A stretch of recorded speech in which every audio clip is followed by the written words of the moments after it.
This is a demonstration video for the Forest Manufacturing model Magnum Vertical. We just call it the MV, vertical blade traveling table bandsaw. I've done other videos but I have of this a while back, but I haven't built one of these machines in a while. The important bits, the Magnum saws are all built with 30-inch diameter wheels. So pop open a wheel cabinet here for you. So I've got 30-inch diameter blade wheels. I can carry up to a 2-inch wide blade if you need that big.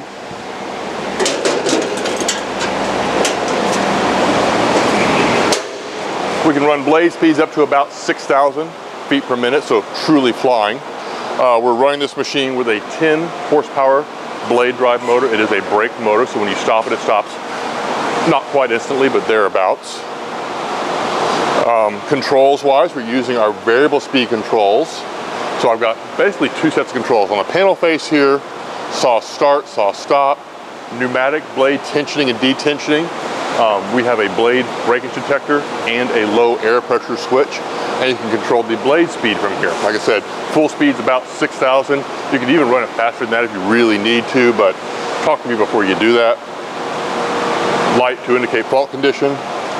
This machine has a powered table drive, so most of these machines are going to have a big, flat traveling table. Put your workpiece on the table, position it as you need to, and make the cut. This specific customer is really only ever going to be cutting large pieces of pipe. So instead of a flat table, we gave them this roller V cradle. I've got a pair of roller conveyors set up in a V, so I can put a piece of pipe up here.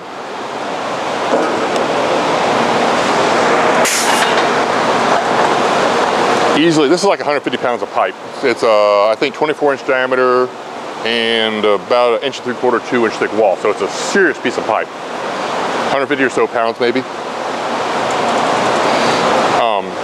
And I would love to be working with a longer piece of this pipe. I only have this little stub remaining. Normally the customers can be cutting 3, 4, 5, 6 foot lengths of pipe. I don't have that, so I'm gonna cut what I got.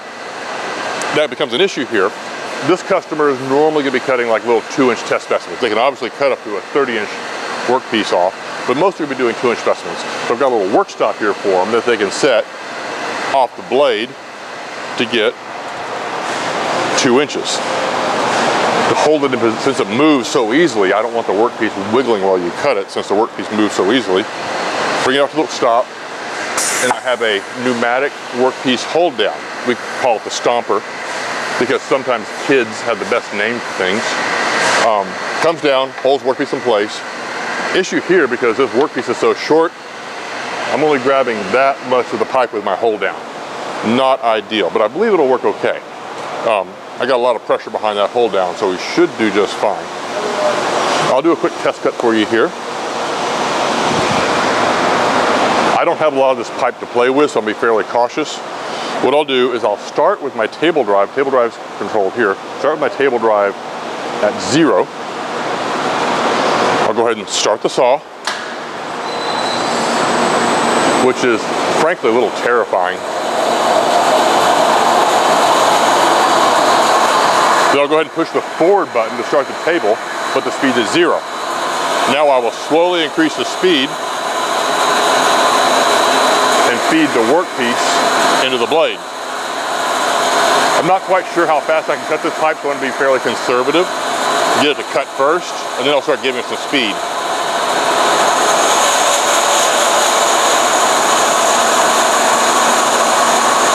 Taking it just fine. Give a little more than that.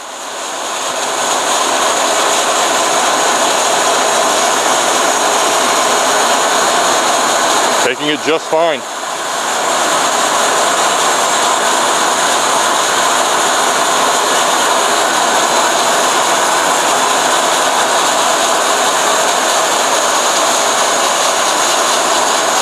Getting a little bit of wiggle here just because the load is so asymmetric.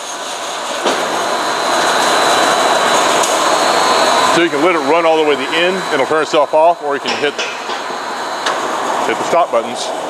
Blade comes to a stop fairly rapidly, considering there's so much rotating mass here.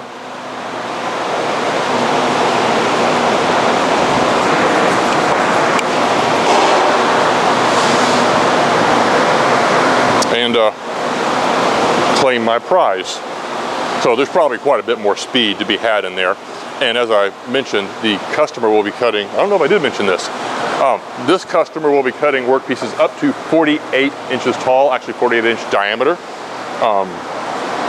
So it's a biggie. If you have any questions, like to discuss a specific application, please feel free to call or email us here at Forest Manufacturing. Thank you and have a good day.